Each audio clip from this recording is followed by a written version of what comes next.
എനിക്ക് ദൈവസ്നേഹത്തെക്കുറിച്ച് അനേകരെ പറഞ്ഞ് മനസ്സിലാക്കണമെന്നുള്ളതാണ് എൻ്റെ വലിയൊരു ആഗ്രഹം. ഞാൻ ദൈവത്തെ അനുഭവിച്ച് അറിഞ്ഞത് എൻ്റെ മാതാവിൽ കൂടിയാണ്. അമ്മച്ചി ഒരു സ്കൂൾ ടീച്ചറായിരുന്നു. അതുപോലെ തന്നെ എല്ലാവരും പഠിപ്പിക്കുന്ന കുഞ്ഞുങ്ങളെയൊക്കെ ദൈവസ്നേഹം പറഞ്ഞ് മനസ്സിലാക്കുമായിരുന്നു. അപ്രകാരം ഒരു കാര്യം ചെയ്തതിൻ്റെ ഒരു അനുഗ്രഹം എൻ്റെ അമ്മച്ചിയുടെ എൻ്റെ മാതാവിൻ്റെ സഹോദരൻ ഒരു തിരുമേനിയപ്പച്ചനായിരുന്നു.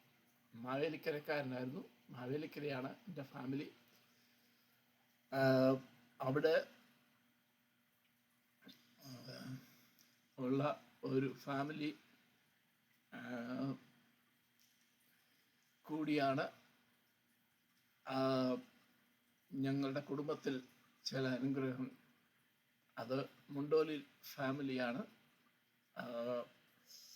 ആ തിരുമേനിയപ്പച്ചൻ ലോകത്തിൽ ചെയ്ത അനേക നന്മകൾ ലോകത്തിലെ എല്ലാ വ്യക്തികളും മനസ്സിലാക്കിയാൽ അതിൽ കൂടി അനേകർ ദൈവസ്നേഹത്തെ പറഞ്ഞ് മനസ്സിലാക്കും. അവർക്ക് തിരുമേനിയപ്പച്ചൻ ചെയ്ത ഓരോ നന്മകൾ അന്ന് യൂട്യൂബ് ചാനൽ കൂടിയല്ല. തിരുമേനിയപ്പച്ചൻ 94 വയസ്സുള്ളപ്പോൾ ഒരു 2012 ഈ ലോകം വിട്ട് കടന്ന് ദൈവസന്നിധിയിലേക്ക് പോയി. അപ്പോൾ തിരുമേനിയപ്പച്ചൻ തൻ്റെ അന്ത്യ കൽപ്പനയിൽ അനേക കാര്യങ്ങൾ പറഞ്ഞു നടത്തി. അന്ന് പിന്നെ പറഞ്ഞ ഒരു തിരുമേനിയപ്പച്ചൻ എഴുതിയ ഒരു പാട്ട്, ജീവിച്ചാലും മരിച്ചാലും ദൈവം മാത്രം മതി എനിക്ക്, ജീവനും മരണവും ഒരുപോലെ കാൽവറി തന്നൊരു വൻ ധൈര്യം. ജീവിച്ചാലും മരിച്ചാലും ദൈവം മാത്രം മതി എനിക്ക്. അപ്രകാരം പൂർണ്ണമായി വിശ്വസിക്കുന്ന അനേക വ്യക്തികളെ ഞാൻ ഈ ലോകത്തിൽ കണ്ടിട്ടില്ല. ഇന്ന് അപ്രകാരം വിശ്വസിക്കുന്ന അനേക വ്യക്തികളെ ലോകത്തിൽ കാണും. തിരുമേനിയപ്പച്ചന്മാരൊക്കെ ബിഷപ്പുമാരൊക്കെ അപ്രകാരമൊക്കെ വിശ്വസിക്കുന്നവരാണ്. നമ്മുടെ കേരളത്തിൽ, ഇന്ത്യയിലെ കേരളത്തിലൊക്കെയാണ്, അവിടുത്തെ സഭയിലൊക്കെയാണ് ഒത്തിരി തിരുമേനിമാരുണ്ടായത്. തോമായിലും ഓർത്തഡോക്സിലും ഒക്കെ അനേക തിരുമേനിമാർ ഉണ്ടായിരുന്നു. അമേരിക്കയിൽ ഞാൻ ഒത്തിരി തിരുമേനിമാരെ ഒന്നും കാണുന്നില്ല, ബിഷപ്പിനെ ഒന്നും കാണുന്നില്ല. അതുപോലെ അച്ഛന്മാരെ പോലും കണ്ടാൽ അവർ ഒന്നും നമ്മുടെ അച്ഛന്മാരും തിരുമേനിമാരും പോലെയുള്ള ക്ലോത്തുകളൊക്കെ അല്ല, അതുപോലെയൊക്കെ ചില കാര്യങ്ങളൊക്കെ അല്ല അവർ ചെയ്തത്. ഇതാണ് എൻ്റെ തിരുമേനിയപ്പച്ചൻ, ഡോക്ടർ ഗീവർഗീസ് മാർ എസ്താത്യോസ് തിരുമേനിയപ്പച്ചൻ. ഇതും ഞാൻ തിരുമേനിയപ്പച്ചനെ കുറിച്ച് പബ്ലിഷ് ചെയ്ത ഒരു ബുക്കാണ്. പിന്നെ എൻ്റെ കുടുംബത്തിലെ അനേക കാര്യങ്ങൾ, അനേക ഫോട്ടോകളൊക്കെ ഈ ബുക്കിനകത്ത് ഉണ്ട്. അത് ആണ് എൻ്റെ മാതാവ്. തിരുമേനിയപ്പച്ചൻ്റെ ഒത്തിരി കുടുംബങ്ങളാണ് അതൊക്കെ കാണിക്കുന്നത്. എല്ലാ കാര്യങ്ങളും ഇതാണ് എൻ്റെ കുടുംബാംഗങ്ങൾ. എനിക്ക് 3 കുഞ്ഞുങ്ങളാണ് ഉള്ളത്. അവരും ഇപ്പോൾ എൻ്റെ കുടുംബത്തിൽ ഉണ്ട്.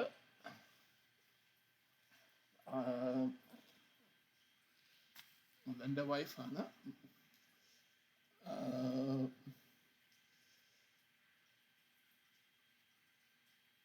തിരുമേനിയപ്പച്ചൻ്റെ ചില മാവേലിക്കലുള്ള ഫാമിലിയാണ്. വേറെ ഒരു സഹോദരൻ്റെ മക്കളും ഒക്കെയാണ്, രായച്ചാനും ഒക്കെയാണ്. അപ്പം അവരൊക്കെയും പൂർണ്ണമായി ദൈവത്തിൽ വിശ്വസിക്കുന്നവരാണ്.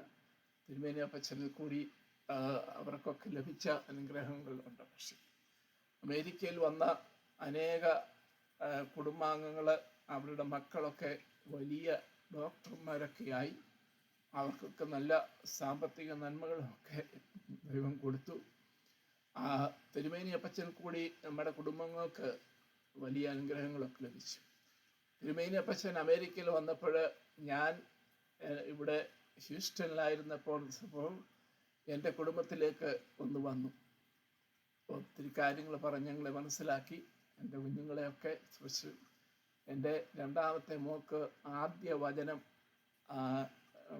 മനസ്സിലാക്കി കൊടുത്തു, പറഞ്ഞു കൊടുത്തു. അവള് പഠിക്കാൻ നല്ല മിടുക്കിയായിരുന്നു. കഴിഞ്ഞ 3 വർഷമായിട്ട് അവൾ ഫിസിക്കൽ തെറാപ്പി കോഴ്സായിരുന്നു. 3 മാസത്തിന് മുമ്പ് അവൾ ഗ്രാജുവേറ്റ് ചെയ്തു. അത് കഴിഞ്ഞ 2-3 ആഴ്ചയ്ക്ക് മുമ്പ് അവൾക്ക് വലിയൊരു ടെസ്റ്റ് ഉണ്ടായിരുന്നു. അത് രാവിലെ ഉച്ചയ്ക്ക് 2 o'clock മുതൽ 7 o'clock വരെയായിരുന്നു ആ ടെസ്റ്റ് എടുക്കുന്നു. ആ ടെസ്റ്റ് പാസ്സാകുന്നതിൽ കൂടിയാണ് ആ കോഴ്സ് കംപ്ലീറ്റായി പുതിയ ജോലിയൊക്കെ തുടങ്ങുന്നത്. അപ്പോൾ ആ കോഴ്സ് ടെസ്റ്റൊക്കെ കഴിഞ്ഞ് വീട്ടിൽ വന്നപ്പോൾ പറഞ്ഞു അത് ഒത്തിരി ഹാർഡ് വർക്കായിരുന്നു, എല്ലാ ക്വസ്റ്റ്യനൊന്നും അറിയത്തില്ലായിരുന്നു എന്നൊക്കെ പറഞ്ഞു. അപ്പോൾ അതുപോലെ തന്നെ ഞങ്ങളുടെ കുടുംബാംഗങ്ങൾ എല്ലാവരും പ്രത്യേകമായിട്ട് അതിനുവേണ്ടി പ്രാർത്ഥിക്കുകയായിരുന്നു. അതുപോലെ തന്നെ ഞാൻ തിരുമേനി അപ്പച്ചനോടും പറയുമായിരുന്നു, തിരുമേനി അപ്പച്ച, ജസ്ന എന്നൊരു ടെസ്റ്റ് എടുക്കുകയാണ്, അവൾ പാസ്സാകണം, അതിൽ കൂടിയാണ് ഞങ്ങൾക്ക് വലിയ സന്തോഷം ഉണ്ടാകുക. ഒരാഴ്ച കഴിഞ്ഞപ്പോൾ രാത്രിയായപ്പോൾ അവൾ ഫൈൻഡ് ഔട്ട് ചെയ്തു, അതിൻ്റെ റിപ്പോർട്ടൊക്കെ വന്നുണ്ട്. അപ്പോൾ ആ റിപ്പോർട്ട് ഒക്കെ ഒരു ലാപ്ടോപ്പിൽ നോക്കിക്കൊണ്ടിരിക്കുകയായിരുന്നു. അതിൽ കൂടിയായിരുന്നു അത് കാണാൻ വരുന്നത്. അപ്പോൾ കുറച്ച് കഴിഞ്ഞപ്പോൾ വലിയ ആഗ്രഹത്തിൽ ഇരിക്കുകയായിരുന്നു, വലിയ സന്തോഷം ഉണ്ടാകണമെന്നുള്ളതായിരുന്നു. അല്പസമയം കഴിഞ്ഞപ്പോൾ വലിയൊരു സന്തോഷമുണ്ടായി. അവൾ അത് കാണിച്ചു, അവൾ പാസ്സായി. അത് ഞങ്ങളുടെ കുടുംബത്തിനും എനിക്കും വലിയ സന്തോഷമായി. എന്നാൽ തിരുമേനി അപ്പച്ചനിൽ കൂടി ലഭിച്ച ആദ്യ വചനവും ഒരു അനുഗ്രഹമാണെന്ന് ഞാൻ വിശ്വസിക്കുന്നു. അപ്പോൾ അവൾ ഇന്ന് ഡാളസിലേക്ക് പോയിരിക്കുകയാണ്. ഇവിടുത്തെ ഹ്യൂസ്റ്റണിൽ നിന്ന് ഡ്രൈവ് ചെയ്ത് പോയതാണ്. ഡാളസിലും എൻ്റെ 2 ഫാമിലി, തിരുമേനി അപ്പച്ചൻ്റെ മൂത്ത ജ്യേഷ്ഠൻ്റെ 2 മക്കൾ അവിടെ ഉണ്ട്. ജെയിംസ് ചാനും ജോസ് ചാനും അവിടെ ഉണ്ട്. ഞാനും സ്ഥിരമായിട്ട് ഡാളസിലൊക്കെ പോകുമായിരുന്നു. ശരിക്കുന്നു. അപ്പോൾ ഈ തിരുമേനി അപ്പച്ചൻ തൻ്റെ അന്ത്യകൽപ്പനയിൽ പറഞ്ഞ ഒരു കാര്യം, ആ പറഞ്ഞ പാട്ട് അതെൻ്റെ ഹൃദയ സ്പന്ദനമാണെന്ന് പറഞ്ഞു. അതുപോലെ തന്നെ പറഞ്ഞ ഒരു കാര്യം, ഞാൻ ദൈവസന്നിധിയിലേക്ക് ചെന്നാൽ ഞാൻ അവിടെ കിടന്നുറങ്ങുകയില്ല, ഞാൻ ദൈവത്തിന് വേണ്ടി പ്രവർത്തിക്കുന്നു. അപ്പോൾ അപ്രകാരമുള്ള കാര്യങ്ങളൊക്കെ പറയുന്ന ചില വ്യക്തികളെ ഞാൻ കേട്ടിട്ടില്ല. അപ്പം അപ്രകാരം ഒരു കാര്യമൊക്കെ പറയുന്നത് തിരുമേനി അപ്പച്ചൻ എല്ലാ കാര്യങ്ങളും അറിയാമായിരുന്നു. തിരുമേനി അപ്പച്ചൻ ഒരു സഭയുടെ വിശ്വാസത്തിലല്ലായിരുന്നു, എൻ്റെ ജീവിതാനുഭവങ്ങളിലായിരുന്നു. ഞാനും പൂർണ്ണമായി വിശ്വസിക്കുന്നത് ഓരോ സഭയുടെ വിശ്വാസത്തിലല്ല, ദൈവം കാണിച്ചു തന്ന ജീവിതാനുഭവത്തിലാണ്. എൻ്റെ അനേക പ്രതിസന്ധിയിൽ ദൈവം എന്നെ ബലപ്പെടുത്തി. അനേക കാര്യങ്ങൾ ലോകത്തിലെ അനേക വ്യക്തികളെ പറഞ്ഞ് മനസ്സിലാക്കുവാൻ എനിക്ക് ആഗ്രഹമുണ്ട്. അതിൽ കൂടി നമ്മുടെ ജീവിതത്തിൽ ലഭിക്കുന്ന എല്ലാ അനുഗ്രഹങ്ങളും നമ്മുടെ ദൈവത്തിൽ കൂടിയാണ്. അപ്പോൾ യേശുക്രിസ്തു ലോകത്തിൽ ജനിച്ചപ്പോൾ ഒരു മനുഷ്യനായിട്ടായിരുന്നു ജനിച്ചത്. അത് കഴിഞ്ഞ് യേശുക്രിസ്തു ഈ ലോകം വിട്ട് ദൈവസന്നിധിയിലേക്ക് പോയി. പക്ഷെങ്കിൽ ഈ ലോകത്തിൽ ചെയ്ത ഓരോ നന്മകൾ ചില പ്രതിസന്ധികൾ കടന്നു പോയപ്പോൾ യേശുക്രിസ്തു സ്വന്തം പിതാവിനോട് ആത്മാർത്ഥമായി പ്രാർത്ഥിക്കുകയായിരുന്നു.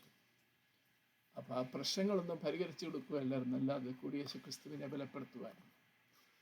അപ്പോൾ അതാണ് നമ്മളുടെ ദൈവം. എന്തിനാണ് യേശുക്രിസ്തു അപ്രകാരമൊക്കെ ചെയ്തത്? അതൊക്കെ ലോകത്തിലെ എല്ലാ വ്യക്തികളും മനസ്സിലാക്കണമെന്നുള്ളതാണ്. നമ്മുടെ ബൈബിളിലും പറയുന്നുണ്ട്, നമ്മുടെ ആത്മാർത്ഥമായ പ്രാർത്ഥനയും ദൈവവചനങ്ങളിലും നാം പൂർണ്ണമായി വിശ്വസിക്കുന്നത് അത് നമുക്കൊരു അനുഗ്രഹമാണ്. ദൈവവചനങ്ങളെ പൂർണ്ണമായി വിശ്വസിക്കണം. പകൽ സൂര്യനെങ്കിലും രാത്രി ചന്ദ്രനും നിന്നെ ബാധിക്കില്ല. യഹോവ ഒരു ദോഷവും തട്ടാത്തവണ്ണം നിന്നെ പരിപാലിക്കും. അവൻ നിന്റെ പ്രാണനെ പരിപാലിക്കും. യഹോവ നിന്റെ ഗമനത്തെയും ആഗമനത്തെയും ഇന്നു മുതൽ എന്നേക്കും പരിപാലിക്കും. സങ്കീർത്തനം 23 പറയുന്ന ചില വചനങ്ങളാണ്. അതിൽ ഞാൻ പൂർണ്ണമായി വിശ്വസിക്കുന്നു, വിശ്വസിക്കുന്നു. അപ്പോൾ അതുപോലെ തന്നെയുള്ള ഒരു അതിശ്രേഷ്ഠനായ ഒരു വ്യക്തിയാണ് മാത്യൂസ് വയലമണിൽ അച്ഛൻ. ഇപ്പോൾ ഡെയിലി ബ്ലെസ്സിങ് എന്ന് പറഞ്ഞ എല്ലാ ദിവസവും രാവിലെ 5 o'clock സംസാരിക്കുന്നത്. അപ്പോൾ ചർച്ചിൽ അനേക വ്യക്തികൾ ചെല്ലുന്നുണ്ട്. പിന്നെ അതൊക്കെ കഴിഞ്ഞ് ഈ അച്ഛൻ്റെ മെസ്സേജുകളൊക്കെ ശ്രദ്ധിക്കുന്ന, മലയാളത്തിലാണ് സംസാരിക്കുന്നത്. ഒരു 2 ദിവസം ഒന്ന് കഴിഞ്ഞാൽ 4-5 ലക്ഷം ആൾക്കാർ അത് ശ്രദ്ധിക്കുന്നുണ്ട്.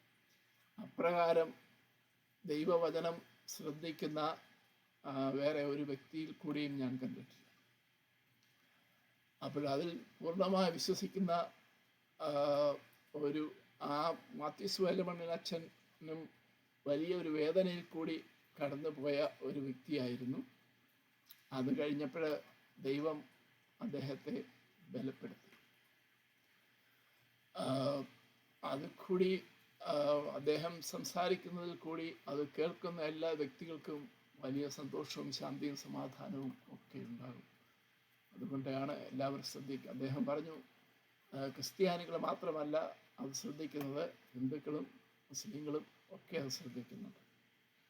അപ്പോൾ എല്ലാവരും എൻ്റെ വലിയൊരാഗ്രഹമായിരുന്നു ഇന്ത്യയിലെ ഒരു 50% ആൾക്കാർ ക്രിസ്ത്യാനികളാണ്. നമ്മുടെ കേരളത്തിൽ എല്ലാവരും ഒത്തിരി ചർച്ചുകളും ഇന്ത്യയിൽ ഒത്തിരി ചർച്ചുകളൊക്കെ തുടങ്ങി, എല്ലാ കാര്യങ്ങളൊക്കെ തുടങ്ങി. ഇന്ന് വലിയ ചില പ്രതിസന്ധികളൊക്കെ കടന്നു പോകുന്നുണ്ട്. അപ്പം അതിൽ കൂടി നമ്മൾ ദൈവ സ്നേഹം എല്ലാവരും അനുഭവിച്ചറിഞ്ഞാൽ അതിൽ കൂടി ഒരു പ്രശ്നങ്ങളും ഉണ്ടാകില്ല.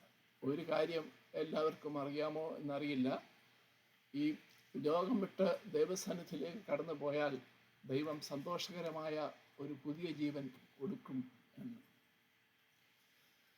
തിരുമേനി അപ്പച്ചൻ എന്നോട് പറഞ്ഞ ഒരു കാര്യം, എൻ്റെ അമ്മച്ചി ഈ ലോകം വിട്ട് കടന്നു പോകുന്നതിന് മുമ്പ് തിരുമേനി അപ്പച്ചൻ ഒരു ദിവസം ഞങ്ങളുടെ ഹോസ്പിറ്റലിൽ പോയി അമ്മച്ചിക്ക് വേണ്ടി ഒന്ന് പ്രാർത്ഥിച്ചു. 2 ദിവസം കഴിഞ്ഞപ്പോൾ അമ്മച്ചി മരിച്ചു.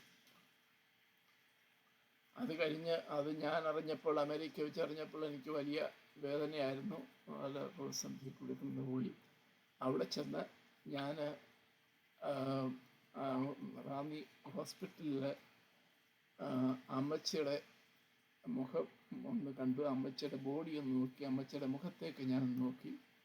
അമ്മച്ചിയുടെ ഫേസ് കണ്ടപ്പോൾ എ വെരി ഹാപ്പി ഫേസ്, വലിയ സന്തോഷകരമായ ഒരു മുഖഭാവം.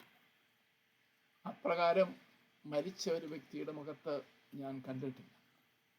അപ്പം തിരുമേനി അപ്പച്ചൻ എന്നോട് പറഞ്ഞ ഒരു കാര്യം, മോനെ, നിൻ്റെ മാതാവ്, എൻ്റെ സഹോദരി, ഞാൻ ഈ ലോകം വിട്ട് കടന്നു പോകുന്നതിന് മുമ്പ് ദൈവസന്നിധിയിലേക്ക് ചെല്ലണമെന്നുള്ളതാണ് എൻ്റെ വലിയ ആഗ്രഹം.